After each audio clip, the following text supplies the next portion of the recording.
حدیث میں آتا ہے کہ حضرت عیسیٰ علیہ الصلوۃ والسلام جب آسمان سے نازل ہوں گے، اب پتہ نہیں اتنی اوپر سے زمین پہ آئیں گے، یہ اسباب کے خلاف ہے نا، یہ بات انسان کے لیے تو ممکن نہیں ہے. جب آپ زمین کے خول سے باہر جاتے ہیں آکسیجن ہی ختم ہو جاتی ہے، زندہ رہنا ممکن نہیں ہے. لیکن عیسیٰ علیہ السلام کو اللہ نے اپنی قدرت سے زندہ رکھا ہوا ہے. جب قرب قیامت میں دمشق میں عیسیٰ علیہ السلام آئیں گے تو حدیث میں آتا ہے کہ امام مہدی شام میں نماز کے لیے کھڑے ہوئے ہوں گے، عصر کی نماز کے لیے مصلی پہ. مینار ہے، اس پہ کون نازل ہوگا؟ حضرت عیسیٰ علیہ السلام. تو مینار سے پھر سیڑھیاں لگائی جائیں گی حضرت عیسیٰ کے اترنے کے لیے. کمال کی بات ہے، اللہ وہاں سے یہاں تک آ گئے، تھوڑا سا تو رہ گیا فاصلہ. چھوڑو یار، تم لوگ کس سمجھ میں نہیں آتا. اب سوال پیدا ہوتا ہے کہ جب ادھر سے ادھر تک آ گئے تو تھوڑا سا تو رہ گیا ہے نا. اب یہاں سیڑھیاں کیوں لگائی جا رہی ہیں؟ بھائی دنیا کیا ہے؟ دارالاسباب ہے. ادھر سیڑھیوں سے جانا ممکن نہیں تھا، وہ اللہ اپنی قدرت سے ہی لے گیا. یہ دنیا دارالاسباب ہے، یہاں پہ کیا لگیں گی؟ سیڑھیاں لگیں گی. وہاں سے نیچے اتریں گے، اتنے بڑے بڑے بال ہوں گے جن سے پانی بہہ رہا ہوگا، کیونکہ حضرت عیسیٰ علیہ السلام کو جب سولی پہ لٹکایا جا رہا تھا اس وقت آپ نے غسل کیا تھا، تو اللہ نے ان کی شکل کا کوئی آدمی کر دیا اور عیسیٰ ابن مریم کو آسمانوں پہ اسی حال میں اٹھا لیا. اور قرب قیامت میں جب نازل ہوں گے تو عصابۃ تغزو مع عیسیٰ ابن مریم، نبی نے فرمایا میری اس امت کے لیے جنت کی ضمانت ہے جو عیسیٰ ابن مریم کے ساتھ مل کے جہاد کرے گا. حضرت عیسیٰ نے آتے ہی کیا کرنا ہے؟ جہاد کرنا ہے. تو اور پھر ایسا جہاد ہوگا اما الاسلام و اما السیف، یا تو اسلام ہے یا تلوار ہے، بیچ کا کوئی راستہ نہیں ہے. اور تقاتلون الیہود، سب سے پہلے لڑائی کس سے ہوگی؟ یہود سے ہوگی، عیسیٰ ابن مریم کی، کیونکہ یہود نے آپ کو قتل کرنے کی کوشش کی تھی، تو اللہ تعالیٰ عیسیٰ ابن مریم ہی کے ذریعے ان سے انتقام لیں گے. خیر، اب ایسا نہ ہو کل کوئی امام مہدی آ جائے. آج کل مارکیٹ میں امام مہدی کے نام پہ منجن ہر تھوڑے دن میں کوئی مہدی. میرے والد صاحب ایک واقعہ بتایا کرتے تھے، ہماری محلے کی مسجد میں ایک آدمی بہت نیک تھا، عبادت کرتے کرتے نا اس کی کھوپڑی گھوم گئی اوپر سے. بعض لوگ بہت زیادہ عبادت کرتے ہیں، دماغ خشک ہو جاتا ہے، خوراک ہوتی نہیں ہے، ہنسی مزاح کی کوئی بات ہی نہیں ہوتی، تو اوپر سے سیٹنگ کیا ہو جاتی ہے؟ آؤٹ. تو اس کی سیٹنگ آؤٹ ہو گئی. برا نہیں تھا وہ، میرے والد صاحب کے پاس آیا، کہنے لگا، میرے والد صاحب کو لوگ حافظ صاحب کہتے تھے، حافظ صاحب ایک بات آپ سے کرنا چاہتا ہوں، آپ ذرا نیک آدمی لگ رہے ہیں، صرف آپ سے کروں گا، کسی اور سے نہیں. والد صاحب نے کہا کیا؟ کہتے ہیں مجھے نا کچھ الہامات ہو رہے ہیں کہ امام مہدی میں ہی ہوں. والد صاحب ہمیں یہ واقعہ سنا رہے تھے، کہتے ہیں کہ میں نے اس سے کہا کہ بس مجھے بتا دیا، میرے علاوہ کسی کو قطعا نہیں بتانا، ورنہ حالات کا میں ذمہ دار، کوئی بھی پیل دے گا. ٹھیک ہے نا؟ تو بس یہ میں مجھے بتا دیا نا، بس یہ ہم دونوں کے راز کی بات ہے اور اللہ کو پتہ ہے، کسی تیسرے کو بتانے کی بالکل بھی ضرورت نہیں. پھر والد صاحب نے اس کو بولا بھائی تو تھوڑا سا وظائف نہ کم کر دے، تھوڑا سا نارمل لائف میں آ جائے، انسان کا بچہ بن جا، تیری کھوپڑی کیا ہو رہی ہے سیٹنگ. بہت سے امام مہدی اس چکر میں بنے ہیں، ہوتے نہیں ہیں. تو جب امام مہدی نے آنا ہوگا نا تو سب سے پہلی بات یہ کہ وہ مہدی ہونے کا دعویٰ نہیں کریں گے، ان کو لوگ کہیں گے کہ آپ مہدی ہیں. ان میں علامتیں دیکھ کے علماء ان سے خود کہیں گے، سارے پیچھے پڑ جائیں گے کہ آپ مہدی ہو. سمجھتے ہو کہ نہیں سمجھتے ہو؟ جو خود سے مہدی ہونے کا دعویٰ کرے وہ تو مہدی ہو ہی نہیں سکتا. اور جب امام مہدی ہوں گے تو عیسیٰ ابن مریم نازل ہوں گے، جس کے دور میں عیسیٰ نازل نہیں ہو رہے، اس کا مطلب وہ مہدی ہے ہی نہیں. تو حدیث میں آتا ہے حضرت مہدی مصلی پہ کھڑے ہوں گے تو حضرت عیسیٰ علیہ السلام آئیں گے تو وہ حضرت مہدی ان کو مصلی پہ آگے کریں گے کہ آپ نماز پڑھائیں. لیکن حضرت عیسیٰ علیہ السلام کس کے حوالے کریں گے مصلی؟ کہ یہ نماز آپ ہی پڑھائیں گے. کیوں؟ مجھے اللہ نے نماز پڑھانے کے لیے نہیں، مجھے کس کے لیے بھیجا ہے؟ جہاد کرنے کے لیے بھیجا ہے. میں تلوار لے کے لڑائی کروں گا، یاجوج ماجوج کو قتل کریں گے. اب یاجوج ماجوج کہاں ہیں اس کے بارے میں کوئی صحیح بات ہمارے علم میں نہیں ہے. ویسے بھی اگر ہمیں پتہ چل جائے کہاں ہیں تو وہ دریافت ہو جائیں گے نا، اور قرآن کہتے ہیں قرب قیامت سے پہلے وہ دریافت بولو نہیں ہو سکتے. تو اللہ نے چھپا دیا ہے، ان کو چھپا دیا ہے. تو چھپایا ہے اس لیے کہ پہلے نہ پتہ چلے کدھر ہے. کچھ لوگ کہتے ہیں یہ چائنیز ہیں، کوئی بھروسہ نہیں ہے ویسے لگتا ہے کہ شاید ہوں، کیونکہ وہ جو ذوالقرنین نے دیوار بنائی تھی نا سیسا پلائی ہوئی اور پہاڑوں کے پیچھے دھکیل دیا تھا اور پھر بڑی تعداد ہو گئی ان کی، حدیث سے پتہ چلتا ہے شاید وہ، لیکن بہرحال کوئی یقینی بات نہیں ہے. تو یاجوج ماجوج ایک بڑی طاقتور قوم ہوگی جس کو حضرت ذوالقرنین نے سورہ کہف میں اس کا بھی تذکرہ ہے، پہاڑوں کو بند کر کے ان کو دھکیل دیا، کہیں چھپا دیا ان کو. تو قرب قیامت میں وہ نکلیں گے اور پھر دنیا میں تباہی مچائیں گے. اور پھر ان کو کون قتل کرے گا؟ حضرت عیسیٰ علیہ السلام. تو وہ ابھی نہیں نکلیں گے، جب نکلیں گے تو ان کا ابھی دریافت بھی نہیں ہو سکتے وہ. باقی وہ کچھ کہتے ہیں مریخ میں، کچھ کہتے ہیں کہاں ہیں، ہمیں نہیں پتہ کہاں ہیں. بہرحال بظاہر تو لگتا ہے زمین میں ہی ہے، کیونکہ ذوالقرنین جو گئے تھے مشرق اور مغرب شمال جنوب کا انہوں نے سفر کیا، اسی زمین میں کیا تھا سفر. تو واللہ اعلم. ہمیں بس اجمالی طور پر ان چیزوں پہ ایمان لانا ضروری ہے. ان کی ڈیٹیل ہمیں بتائی نہیں گئی ہے تو ہمیں ڈیٹیل میں جانے کی اجازت نہیں. باقی قیاس آرائیاں ہوتی ہیں، صحیح بھی ہو سکتی ہیں، غلط بھی ہو سکتی ہیں. اچھا، تو میں یہ عرض کر رہا تھا کہ 309 سال وہ سوئے ہیں. وَنُقَلِّبُهُمْ ذَاتَ الْيَمِينِ وَذَاتَ الشِّمَالِ. اللہ کہتے ہیں ہم ان کو پلٹ دیتے. اب ادھر کو کروٹ لے کے سوچو، اب ادھر. وَكَذَلِكَ بَعَثْنَاهُمْ. 309 سال کے بعد ان کو اللہ نے جگایا. پوری حکومت بدل گئی، پوری حکومت کا تختہ پلٹ گیا. اب جب 309 سال کے بعد اٹھے ہیں تو پیٹ کمر سے چپکا ہوا ہے, ٹھیک ہے نا, بھوک لگ رہی ہے ٹائٹ والی. تو کیا کہتے ہیں, کم لبستم, پہلے آپس میں کہنے لگے ہم کتنا سوئے ہیں, ہم کتنا سوئے ہیں. ایک نے کہا لبثنا یومن او بعض یوم, یا تو پورا دن سوئے ہیں, کیونکہ سورج جب ہم سوئے تھے تو یہاں تھا, اب یہاں ہیں, لیکن جب یہاں ہیں تو اس کا مطلب پورا دن تو نہیں سوئے ہم, پورا چکر تو ہو جانا چاہیے تھا نا. مثال کے طور پر وہ سوئے تھے مغرب کے وقت اور آنکھ کھل رہی ہے اشراق کے وقت. اب کنفیوز ہو رہے ہیں نا کہ یار اگر ہم تھوڑا سوئے ہیں تو یہ تو ہمیں لگ رہا ہے بہت زیادہ سوئے ہیں, 24 گھنٹے سے زیادہ تو سو نہیں سکتا کوئی. تو کہنے لگے یا تو ہم پورا ایک دن سوئے ہیں یا شاید اس سے کم سوئے ہیں. کم سونے پر یہ اعتراض ہو رہا ہے کہ نیند تو بڑی شاندار طریقے سے پوری ہوئی ہے, 4-6 گھنٹے میں ایسی ہوتی نہیں ہے. اور اگر زیادہ سوئے ہیں تو سورج جب ہم سوئے تھے وہ یہاں تھا, اب یہاں ہے, تو یہ تو 24 گھنٹے بھی پورے نہیں ہوئے, کیونکہ ان کا کیا خیال ہے کہ یہ 300 دفعہ پلٹ کے سورج آ چکا ہے.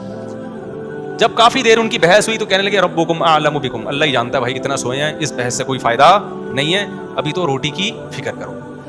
فبعثوا احدکم بورقکم, یہ سکہ رائج الوقت لے کے جاؤ اور روٹی لے کر آؤ. اب دیکھو یہاں بھی وہ اللہ پہ توکل کر سکتے تھے کہ ہم جا رہے ہیں, پیسے لے جانے کی ضرورت نہیں ہے, ہم نے اللہ کے لیے قربانی دی ہے, کھلائے گا کون ہمیں, اللہ. نا بھائی, اللہ نے کہا ہے جتنے اسباب اختیار کر سکتے ہو کرو. تم ایک اجنبی جگہ پہ جا رہے ہو, تمہارے پاس سکے ہونا, پیسے تو لے کے جاؤ. عربوں میں نا جب زمانے جاہلیت میں حج ہوتا تھا تو دور دور سے جو عرب قبیلے بیت اللہ آتے تھے پیسے نہیں لے کے آتے تھے ساتھ میں, کہتے تھے کہ ہم اللہ کے گھر کی زیارت کے لیے جا رہے ہیں تو کھلائے گا کون ہمیں, اللہ, ہم پیسے نہیں لے کے جائیں گے. یہ تو توکل کے خلاف ہے یار. اللہ کے مہمان وہ مثال ایسے دیتے تھے جیسے آپ اپنی نانی کے جا رہے ہو اور اپنی کھانا ساتھ لے کے جا رہے ہو, تو نانی کو غصہ آئے گا نا, بیٹا میں نے تیری دعوت کی ہے تو کھلاؤں گی کون, میں کھلاؤں گی تجھے, تو پیسے تو اپنے ساتھ کھانا کیوں لے کر آیا ہے. تو کہتے تھے جب ہم کسی کے مہمان ہوتے ہیں تو کھانا ساتھ نہیں لے کے جاتے, میزبان کا کام ہے, تو ہم اللہ کے گھر پہ جا رہے ہیں, ہم پیسے لے کے نہیں جائیں گے, اللہ پہ توکل کریں گے. جب پیسے ختم ہوتے نا تو بھیک مانگ رہے تو بھائی کو اللہ کے نام پہ کوئی کھانا دے دے یار, کوئی تو روٹی دے دے. جب پیسے ختم ہوتے تو کیا کرتے یار, کہیں سے جگاڑ, پھر چوریاں چکاریاں شروع کر دیتے. تو قرآن میں اللہ نے آیت نے نازل کی وَتَزَوَّدُوا, جب حج کے لیے جاؤ تو زاد راہ لے کے جاؤ, پیسے لے کے جاؤ. کیوں, فَإِنَّ خَيْرَ الزَّادِ التَّقْوَىٰ, سب سے بہترین زاد راہ تقویٰ ہے. وہ توکل جو تمہیں بھکاری بنا دے, گنہگار, کیونکہ بھکاری پن یہ تقویٰ کے خلاف ہے. تو پہلے تقویٰ کی فکر کرو کہ لوگوں کے سامنے ہاتھ نہ پھیلانے پڑے. تو ان کو بتا دیا اللہ نے صحابہ کو کہ توکل کا یہ مطلب نہیں ہے کہ دنیا میں اسباب اختیار نہ کرو, حج پہ جا رہے ہو تو پیسے لے کے جاؤ سارا. تبھی فقہا کہتے ہیں, فقہا نے دین کو خوب سمجھا ہے کہ حج صرف اس پہ فرض نہیں ہو جاتا کہ آنے جانے کا انتظام ہو جائے, نہ, حج اس پہ فرض ہوگا آنے جانے کا انتظام بھی, راستے میں کھانے کا انتظام بھی, اور جتنے دن آپ گھر کی مارکیٹ سے شارٹ رہو گے بیوی بچوں کے کھانے کا بھی انتظام. آپ کا حج کا آ گیا بھائی, آپ نے کہا میرا جہاز کا ٹکٹ بھی ہو گیا, ہوٹل کا کرایہ بھی ہو گیا, کھانے پینے کا انتظام بھی ہو گیا, نکل گئے 40 دن کے لیے. بچے کہہ رہے ہیں ابا مارکیٹ سے کیا ہو گیا, ابا ہم کیا کھائیں یہاں پہ. تو ابا کہہ رہا ہے بیٹا میرے لیے چونکہ آنے جانے کا پراپر انتظام ہو گیا تھا تو مجھ پہ حج فرض ہو گیا ہے, کیونکہ اللہ نے کہا ہے جس میں استطاعت ہے حج فرض ہے, تو مجھ میں استطاعت تھی حج فرض ہے. تو بچے کہیں گے ہمارا کیا قصور ہے. اس لیے علماء نے بیان کیا کہ استطاعت میں یہ بھی داخل ہے کہ آپ کا بھی اور جن کی آپ کفالت کر رہے ہو, جو آپ کی شرعن ذمہ داری ہے, ان کا بھی انتظام ہو. سمجھتے ہو کہ نہیں سمجھتے ہو. تو انہوں نے اپنے ساتھ سکے لے کے گئے ہوئے تھے, وہ سکہ رائج الوقت. جب نکاح ہوتا ہے نا تو سکہ رائج الوقت, میں نے سکہ رائج الوقت میں آپ کا نکاح فلاں, میں یہ لفظ نکال دیا ہے, اتنے پیسوں میں کرایا ہم نے, کیونکہ رائج الوقت ہی سکے چلیں گے نا, یا نکاح میں ڈالر تھوڑی دیں گے. کبھی خربوزہ خریدتے ہوئے کہا کہ سکہ رائج الوقت کے مطابق یہ خربوزہ کتنے روپے کلو ہے. جیسے وہاں سیدھا سیدھا بولتے ہو بھائی خربوزہ کتنے روپے کلو ہے, تو مہر میں بھی وہی ہے. جب پاکستان میں شادی ہو رہی ہے تو پاکستانی روپے میں ہی ہوگی, اس میں الگ سے سکہ رائج الوقت بتانے کی ضرورت نہیں. لوگ کہہ رہے تو سکہ رائج الوقت کے مطابق, تو وہاں سے میری زبان پہ یہ آیا ہے. تو انہوں نے کہا بھائی یہ سکہ رائج الوقت ہے, اس کو لے کے جاؤ اور کھانے پینے کا انتظام کرو. پھر کہنے لگے دیکھو وَلْيَتَلَطَّفْ, چپکے سے جانا, وَلَا يُشْعِرَنَّ بِكُمْ أَحَدًا, کسی کو تمہارے بارے میں پتہ نہ چلے. ایسے منہ لپیٹ کے نا چھپڑ میں جانا اور روٹی لے کے چھپڑ میں واپس آ جانا.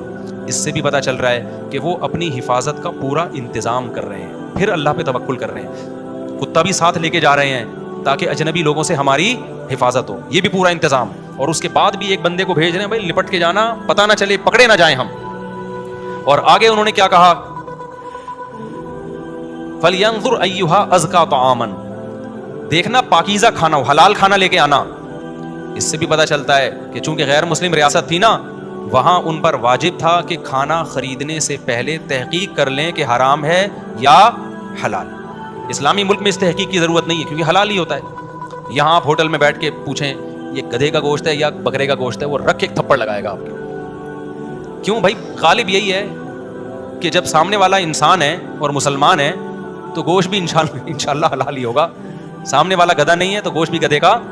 یہاں بھی گدھے کے گوشت بکے ہیں مگر ان کا ریشو کم ہے نا, عموماً تو حلال ہی ہوتا ہے. لیکن جب آپ غیر مسلم ریاست میں جاتے ہیں, پھر جب بھی آپ کوئی چیز خریدیں گے تو آپ پر تحقیق کرنا واجب ہے. بھائی یہ حلال ہے یا نہیں. میں یورپ میں جہاں بھی ہوٹل میں جاتا تھا پہلے پوچھتا تھا ابے یہ مرغی حلال ہے کہ حرام ہے؟ وہ کہتا تھا حلال ہے. کیسے پتا چلا حلال ہے؟ ٹھپا تو سب نے لگایا ہوا ہوتا ہے حلال کا. کہاں سے خریدی آپ نے؟ وہ بتاتا تھا فلاں سے. میں نے کہا آپ کو پتا ہے کہ وہ ہاتھ سے ذبح کرتے ہیں؟ کہ جی ہمیں تو نہیں پتا. میں نے کہا پھر ہم بھی نہیں کھائیں گے بھائی. یہ غیر مسلم ریاست میں یہ تحقیق کیا ہے؟ اطمینان ہو جائے کہ ہاں جی ہاتھ کا ذبیحہ ہے, بسم اللہ اللہ پڑھ کے کرے تو پھر آپ کھا سکتے ہیں, ادروائز نہیں کھا سکتے آپ. پھر آپ چلغوزے کھائیں, کچھ بھی کھائیں, گزارا کریں آپ. سمجھتے ہو؟ تو ان لوگوں نے بھی کیا, حالانکہ یہ کتنے شدید بھوکے تھے نا, ان کو تو چاہیے تھا بولتے یار تو جا اور جو ملے لے آ بس اٹھا کے, ٹھیک ہے جو ملے. ابھی حلال حرام کے چکر میں پڑنے کی ضرورت نہیں ہے, بہت ہو گیا یار بھوک دیکھ یار. تو ابھی پھر بھی جا کے حلال حرام کی تحقیق کرے گا؟ ابے جو ملے اٹھا کے لے آ. نا حلال لے کے آنا, حرام سے اوائڈ کرنا. اب جب وہ بندہ آیا نا سکہ رائج الوقت لے کے, تو جب وہ اس نے سکہ دیا تو وہ دکاندار نے بولا بھائی یہ کون سے زمانے کا سکہ لایا بھائی تو, ٹھیک ہے نا, یہ کرنسی تو کیا ہو گئی ہے, 300 سال پہلے یہ نوٹ ختم ہو چکے ہیں. اس پہ تو جس بادشاہ کی تصویر ہے وہ بھی بت پرست بادشاہ تھا, اس کا تو خاتمہ ہو گیا ہے. یہاں تو جہاد ہوا, دوسری قوموں نے حملہ کیا, پوری ریاست کیا ہو گئی ہے, ختم. اچھا وہ بھی دیکھ رہا تھا کہ یار یہ تو وہ شہر ہی نہیں لگ رہا, میں کوئی گوگل نے غلط تو نہیں بتا دیا کہیں مجھے ہے بھائی. وہ بھی یہی سوچ رہا ہے نا جو کہ بھئی میں کہاں ہوں, یہ وہ جگہ ہی نہیں لگ رہی. تو 309 سال میں تو سب کچھ چینج ہو جائے گا نا. بالآخر قرآن میں چونکہ اختصار ہے, بہت شارٹ واقعہ سناتا ہے. بالآخر کیا ہوا کہ لوگوں نے اس سے پوچھا تم کون ہو؟ اس نے پوچھا بھائی وہ کہاں ہے؟ انہوں نے کہا وہ تو 309 سال پہلے ونس اپون اے ٹائم ایک حکومت تھی, پھر یہ ہوا, پھر علامتیں دیکھی گئیں, یہ پرانے سکے نکلے. تو لوگوں کو اچھا ان لوگوں کی ہسٹری بھی لوگوں کو پتا تھی کہ پرانے وقتوں میں چند نوجوانوں نے اللہ کے لیے قربانی دی تھی اور اپنے علاقے سے ہجرت کر کے چلے گئے تھے. ان کے نام یہ تھے, ان کی علامتیں یہ تھیں. تو اس سے بھی لوگوں کو نا ہسٹری سے پتا چل گیا بھائی یہ کون لوگ ہیں, یہ وہی لوگ ہیں. تو پھر بہرحال جب ہو گیا تو ان کی تو بڑی واہ واہ ہو گئی, یار یہ تو بڑے کرامتی بزرگ ہیں, یہ تو 300 سال سے کہاں سو رہے تھے, غار میں سو رہے تھے. سب نے ان کو بلایا, بھائی ان کا تو بڑا اکرام ہوا. میں اب آگے میں اپنے اسٹائل میں بیان کر رہا ہوں, قرآن میں نہیں لکھا ہوا, جو ہوتا ہے ایسے موقع پہ بھائی دم کر دیں, ہمارے وہ گنجے کے بال نہیں آ رہے, حضرت اس کے سر پہ دم کر دیں, اس کی شادی نہیں ہو رہی, اس کے لیے دعا کر دیں, اور یہ بچہ مفتی مولوی صاحب میرا بچہ انسان کا بچہ بن جائے. ہم نے جب پیدا کیا تھا اس وقت انسان تھا, لیکن اب جو رپورٹ ہے اس کے مطابق یہ جو شکایتیں آ رہی ہوتی ہیں, کوئی پھونک لگاتے ہیں, کوئی تبلیغ میں نکالتے ہیں, کوئی نصیحت کر دیں, جو بھی ان کا اتنی عزت ہو گئی, پھر انہوں نے وہ سب آ گئے اور ان کی بڑی جو اللہ نے نا ان کی دعا ایسے قبول کی کہ بجائے ہجرت کرنے کے انہی کے وطن کو ان کے لیے سوٹیبل بنا دیا. اور بالآخر ایک وقت کے بعد ان کی طبعی موت ہوئی. تو اب لوگوں میں جھگڑا ہو گیا, بھائی ان کی موت واقع ہو گئی ہے, تو یہ چونکہ ایک بڑا تاریخی واقعہ ہوا ہے نا, اس واقعے کو محفوظ رکھنا. ہسٹری تو ہر ایک چاہتا ہے نا محفوظ ہو, اور وہ ہسٹری جس میں کوئی سبق ہو.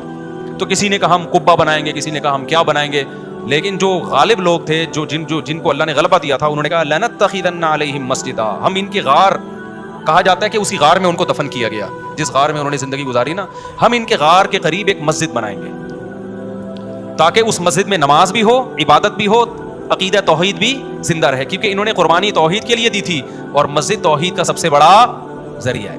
مسجد بتاتی ہے کہ صرف اللہ کو پکارا جائے گا, تو انہوں نے پھر وہاں مسجد بنا دی. تو اب بعض لوگ اس سے کہتے ہیں, اس سے پتہ چلتا ہے مزاروں پہ مسجدیں بنانا جائز ہے. نا اس وقت ان کی قبر کے قریب مسجد بنائی گئی تھی توحید کو زندہ کرنے کے لیے. اب قبروں پہ مسجد بنانے سے توحید کا بیڑا غرق ہوتا ہے. اب شرک اور بت پرستی پھیلتی ہے اس سے, اس لیے علماء کہتے ہیں اب قبرستانوں میں مسجدیں نہیں بنائی جائیں گی. ان کی نیت کچھ اور تھی, آج کچھ اور ہونے لگتا ہے, آج قبروں کو سجدہ ہونے لگتا ہے وہاں پہ, اس لیے آج بنا کیا جائے گا اس عمل سے. سمجھتے ہو کہ نہیں سمجھتے؟ تو اس واقعے میں ہمیں کیا سبق ملتا ہے؟ اس واقعے سے ہمیں سبق ملتا ہے کہ جو اللہ کے لیے قربانی دیتا ہے اللہ اس سے غافل نہیں ہوتا, اللہ غیب سے اس کی مدد کرتا ہے.